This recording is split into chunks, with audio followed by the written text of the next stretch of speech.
Assalamualaikum warahmatullahi wabarakatuh. Perkenalkan nama saya Panurisan dengan nomor 1112105. Di sini saya akan mengerjakan IPS dari mata kuliah keuangan negara, yaitu tentang anggaran pendapatan dan belanja desa atau APBD desa. Yang pertama itu definisi anggaran pendapatan dan belanja desa. APBS desa adalah rencana keuangan tahunan pemerintah desa, dibahas dan disepakati oleh pemerintah dan komite desa, dan ditetapkan dengan peraturan desa. Di sisi lain, Impeno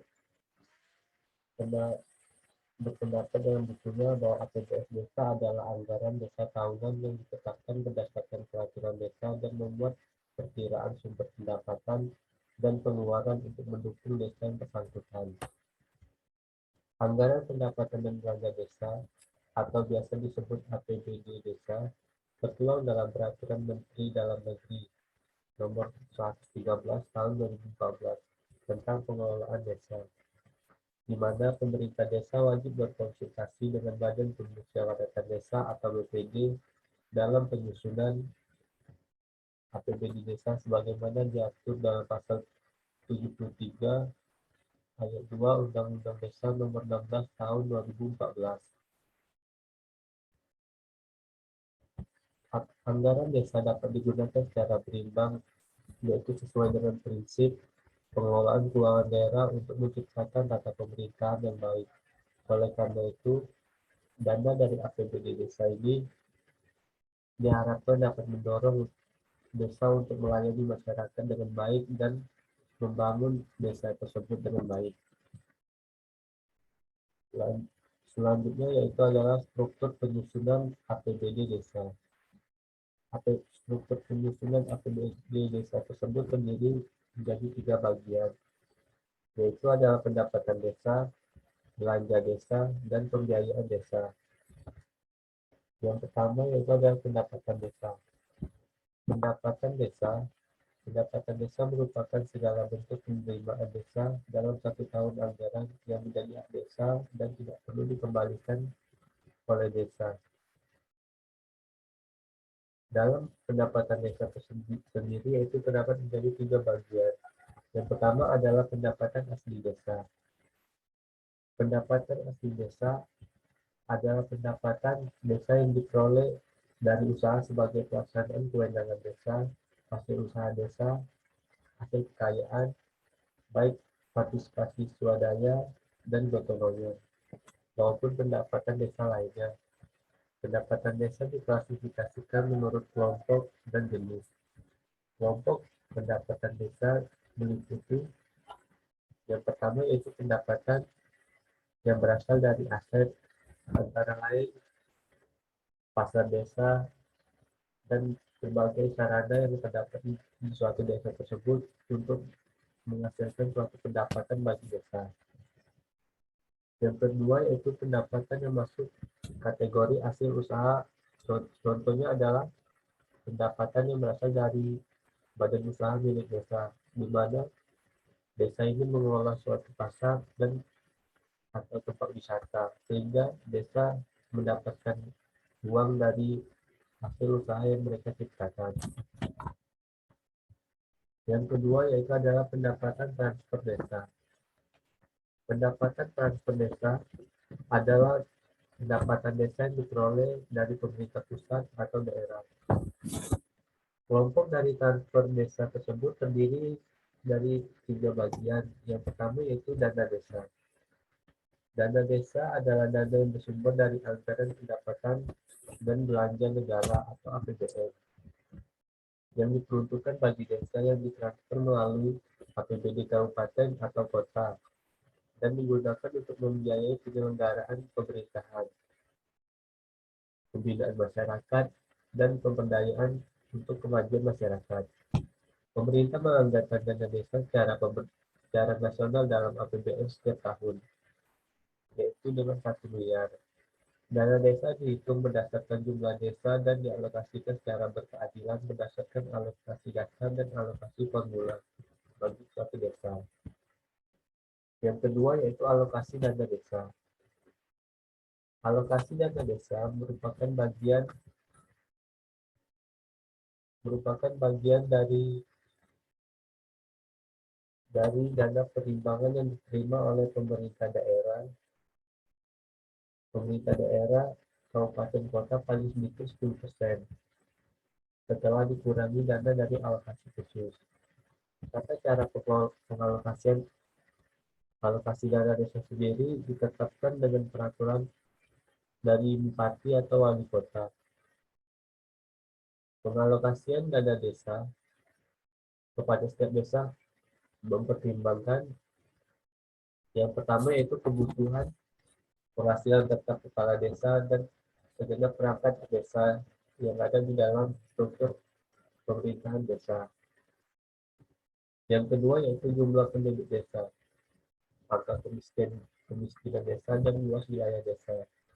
Sehingga alokasi dana desa ini dapat merata sesuai dengan masyarakat yang membutuhkan dan desa-desa yang membutuhkan dengan baik. Yang ketiga yaitu bagi hasil pajak retribusi dan daerah. Pemerintah kabupaten atau kota mengalokasikan bagian dari hasil pajak dan pemerintah retribusi daerah kabupaten kota kepada desa paling sedikit 10% dari realisasi penerimaan hasil pajak dan retribusi daerah kabupaten atau kota. Pengalokasian bagian dari hasil pajak dan retribusi kepada desa tersebut ditetapkan dalam peraturan bupati dan wali kota berdasarkan ketentuan 60% dibagi secara merata kepada seluruh desa yang ada di dalam kabupaten atau kota tersebut. Sedangkan 40% dibagi secara proporsional realisasi penerimaan hasil pajak dan retribusi dari desa masing-masing atau keseluruhan desa. Selanjutnya, dalam pendapatan desa yang ketiga itu adalah pendapatan lainnya. Pendapatan lain merupakan pendapatan desa diperoleh dari luar pendapatan asli desa dan hasil transfer. Contohnya penerimaan hasil kerjasama antar sesama desa di sekitar desa tersebut, bantuan dari pihak swasta, dan lain-lainnya. Selanjutnya yaitu desa ada belanja desa. Belanja desa yang ditetapkan dalam APBD desa sesuai pasal 100 PP nomor 47 tahun 2015 digunakan dengan ketentuan yaitu sebagai belanja desa merupakan semua pengeluaran dari rekening desa yang merupakan kewajiban desa dalam 1 tahun anggaran yang tidak akan diperoleh pembayaran kembali oleh desa. Belanja desa dipergunakan dalam rangka mendanai penyelenggaraan desa. Ketentuan yang ada dalam belanja desa yaitu yang pertama, paling sedikit 70% dari jumlah anggaran belanja desa digunakan untuk mendanai antara lain penyelenggaraan pemerintahan desa, pelaksanaan pembangunan di dalam desa, pembinaan dalam kemasyarakatan desa, pemberdayaan masyarakat desa, dan bidang belanja yang tidak terduga yang dibutuhkan sewaktu-waktu. Yang kedua yaitu paling banyak 30% dari jumlah anggaran belanja desa digunakan untuk 4 item, yaitu item pertama yaitu penghasilan tetap dan tunjangan kepala desa dan perangkat desa yang ada di dalam struktur pemerintahan desa. Yang kedua, operasional pemerintah desa atau operasi apa kegiatan yang ada di dalam pemerintahan desa. Yang ketiga, tunjangan dan operasional badan permusyawaratan desa. Yang keempat, digunakan untuk operasional rukun tetangga atau RT dan rukun warga atau RW, di mana dana desa ini digunakan untuk membangun desa RT atau RW yang ada di dalam suatu desa. Selanjutnya dalam struktur desa ada pembiayaan desa. Adapun pembiayaan desa tersebut terdiri dari 2 macam, yaitu yang pertama penerimaan pembiayaan desa. Semua penerimaan yang perlu dibayar kembali atau pengeluaran yang akan diterima kembali baik pada tahun anggaran yang bersangkutan maupun pada tahun anggaran berikutnya yang termasuk penerimaan pembiayaan adalah silpa tahun sebelumnya atau tahun sebelum tahun sekarang. Pencairan dana cadangan hasil penjualan kekayaan desa yang dipisahkan kecuali tanah dan bangunan. Yang kedua yaitu adalah pengeluaran pembiayaan. Pengeluaran pembiayaan tersebut adalah pembentukan cadangan dan investasi ekuitas. Ada parameter atau ukuran untuk menentukan kisaran APBS yang anggap memadai atau berkualitas baik untuk desa. Artinya, APBS disusun dan ditetapkan tepat waktu dan bahan-bahan yang dihasilkan sinkron dengan perencanaan kegiatan di tingkat kecamatan, kabupaten, dan provinsi maupun nasional. Kegiatan yang telah ditetapkan dinilai memiliki nilai inovatif dalam peningkatan kualitas pelayanan berupa pengadaan aplikasi yang memudahkan pelaksanaan sinkronisasi entry data dari desa hingga kecamatan sehingga masyarakat dapat menilai dengan baik.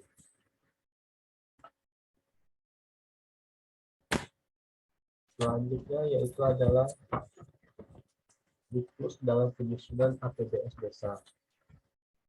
Siklus penyusunan APBS desa terdapat dua bagian, yaitu penyusunan APBD desa dan perencanaan pembangunan desa.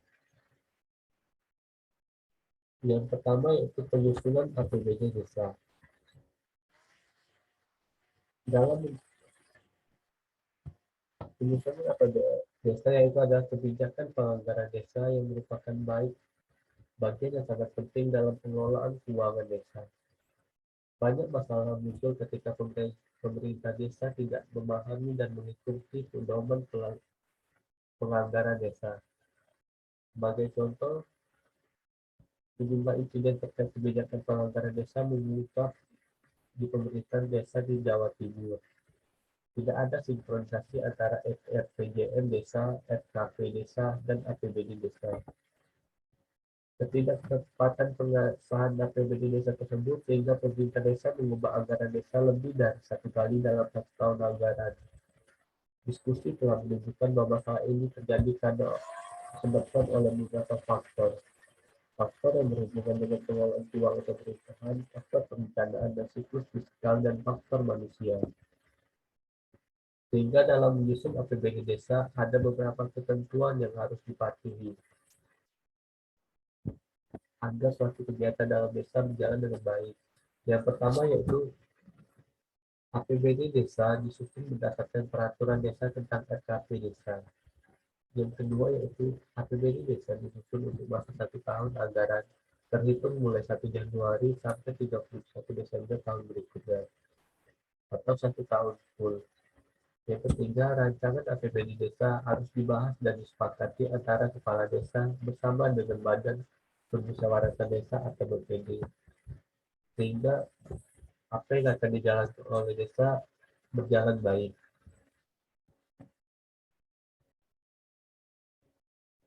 Tahapan-tahapan penyusunan APBD desa dapat diuraikan dengan beberapa macam. Yang pertama, kepala desa membentuk tim penyusun APBD desa yang terdiri dari semua perangkat desa dan para pemimpin lembaga kemasyarakatan dan desa dengan ketua sekretaris desa.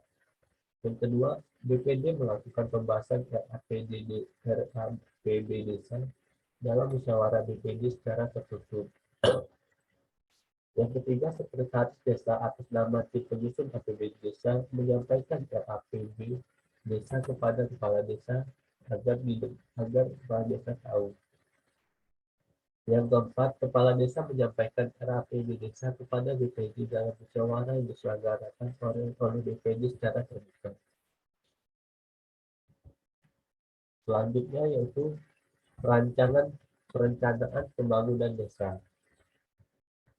Perencanaan pembangunan desa adalah proses tahapan kegiatan yang diselenggarakan oleh pemerintah desa dengan melibatkan badan permusyawaratan desa dan unsur-unsur masyarakat secara partisipasi guna pemanfaatan dan pengalokasian sumber daya dalam rangka mencapai tujuan pembangunan desa.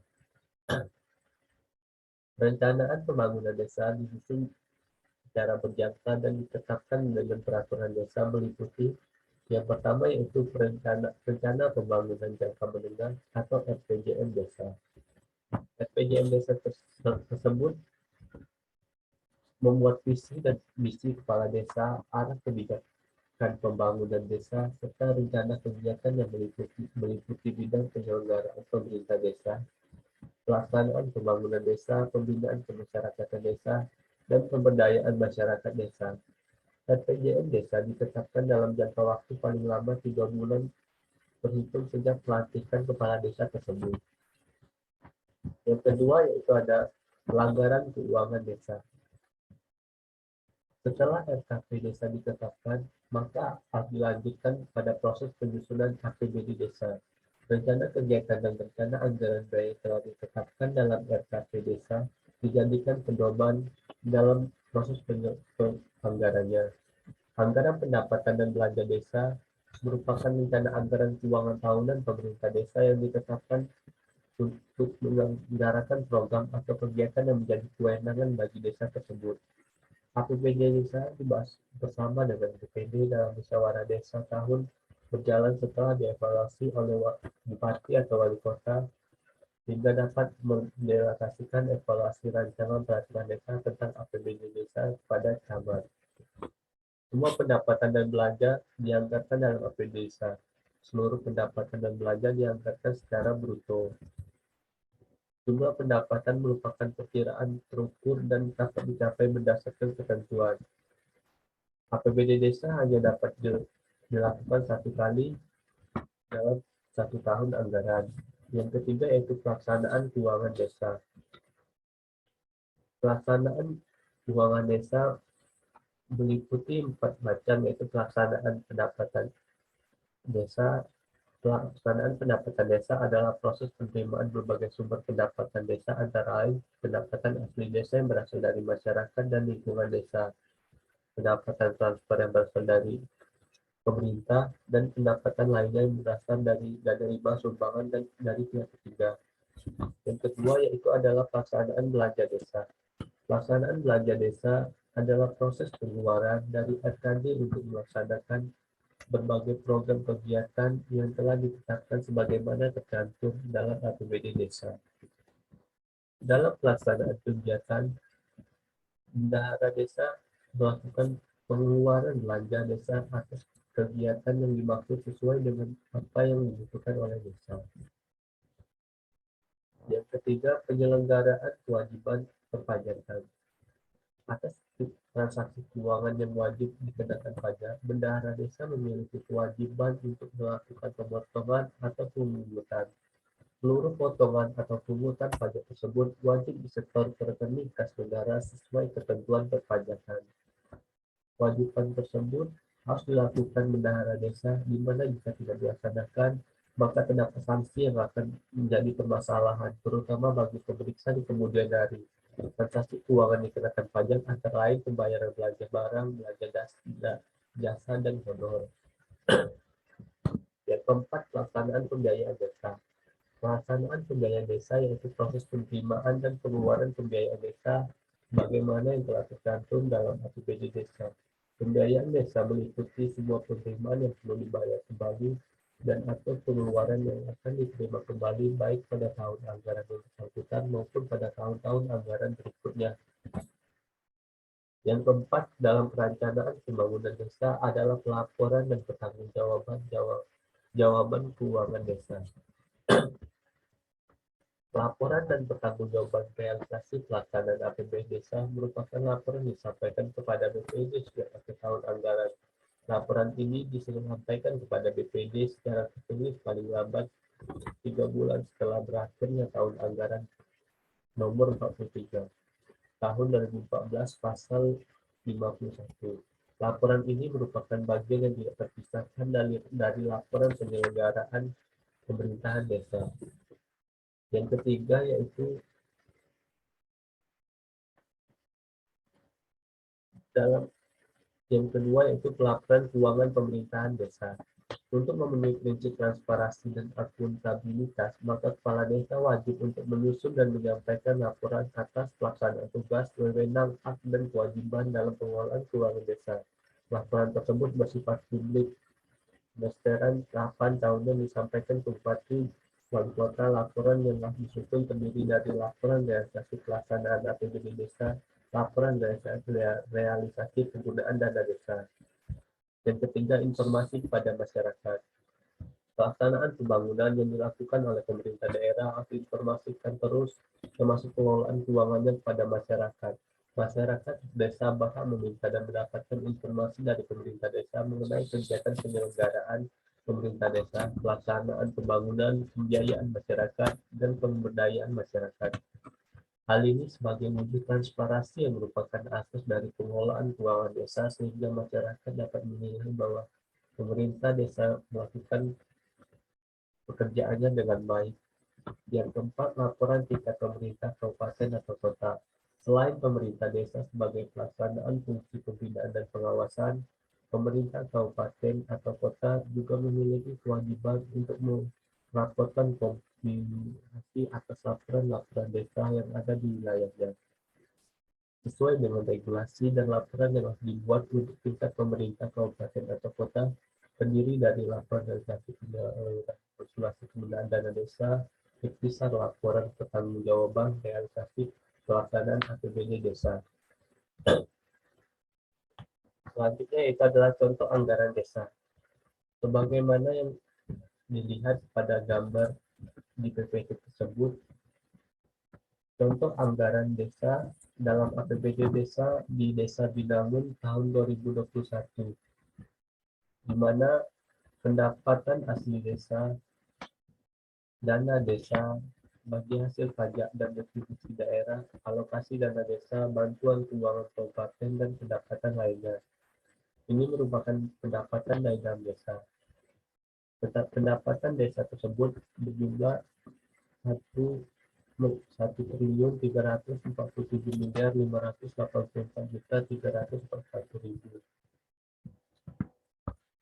1.347.584.341 Sedangkan pengeluaran atau jumlah belanja itu bidang penyelenggaraan pemerintahan desa, bidang pelaksanaan pembangunan desa, dan bidang pembinaan kemasyarakatan, bidang pemberdayaan kemasyarakatan, dan bidang penyelenggaraan bencana darurat dan lintas desa. Di mana dalam contoh anggaran desa tersebut, desa harus membuat contoh anggaran dengan baik. Semua yang ada dalam pendapatan desa, baik pendapatan yang diterima dari apapun itu, harus dihitung dan disusun dengan baik oleh bendahara desa secara rinci agar masyarakat tahu. Yang kedua itu dalam belanja apapun yang ada belanja di desa harus juga dihitung dengan baik dan benar sehingga masyarakat tahu bahwa apa yang dilakukan dan dibelanjakan oleh desa tersebut jelas, sehingga masyarakat tidak akan mengira bahwa pemerintah dalam desa tersebut melakukan suatu tindakan korupsi. Dalam belanja desa, hal yang paling penting sebenarnya adalah surplus, di mana surplus baiknya ada, sehingga pemerintah dalam negara atau kota dapat menilai bahwa pembangunan desa tersebut berjalan baik. Sedangkan jika surplus atau defisitnya kurang atau berlebih, maka tidak sesuai dengan jalannya suatu penyusunan dalam pembangunan desa tersebut, tidak sesuai dengan yang telah direncanakan. Sehingga apapun segala macam tindakan dalam desa harus dilakukan dengan baik dan benar dan transparan sehingga masyarakat dapat menilai bahwa semua yang dilakukan desa baik dan benar. Demikianlah presentasi dari saya terhadap UTS dari mata kuliah Keuangan Negara. Mohon maaf bila ada salah kata atau salah pengucapan.